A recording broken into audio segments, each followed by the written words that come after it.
Plus two Christmas എക്സാമിൻ്റെ ഹിസ്റ്ററിയിൽ ഏറ്റവും കൂടുതൽ ഇമ്പോർട്ടൻ്റ് ആയിട്ട് പഠിക്കേണ്ട ചാപ്റ്ററും അതിലെ ടോപ്പിക് ഒന്ന് പറഞ്ഞു തരുമെന്ന് വെച്ചാൽ അതാണ് നമ്മൾ ഈ വീഡിയോയിലൂടെ പറയാൻ പോകുന്നത്. ഇതുപോലത്തെ ഒരുപാട് വീഡിയോസ് ഇനി നിരന്തരം വന്നുകൊണ്ടിരിക്കും.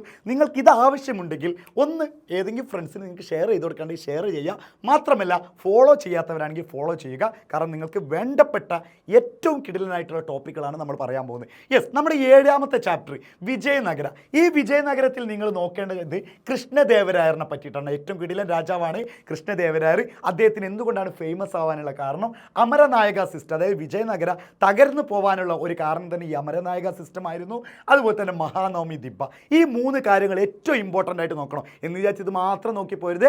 ഏറ്റവും ഇമ്പോർട്ടൻ്റ് ആയിട്ടുള്ളതാണ് ഇത്. പിന്നെ അതുപോലെ തന്നെ സാക്രഡ് സെൻറ്റർ, പുണ്യകേന്ദ്രങ്ങളെ പറ്റി. ഇനി നമ്മുടെ 8ാമത്തെ ചാപ്റ്ററിലോട്ട് പോയി കഴിഞ്ഞാൽ അതിൽ കുതുകഷ്ട പഹികഷ്ട 2 തരം കർഷകരുണ്ട് അവിടെ, കുതുകഷ്ടയും പഹികഷ്ടയും. അതുപോലെ തന്നെ ജിൻസി കാമിൽ, സമ്പൂർണ്ണ വിളകൾ എന്നൊക്കെ പറഞ്ഞില്ലേ.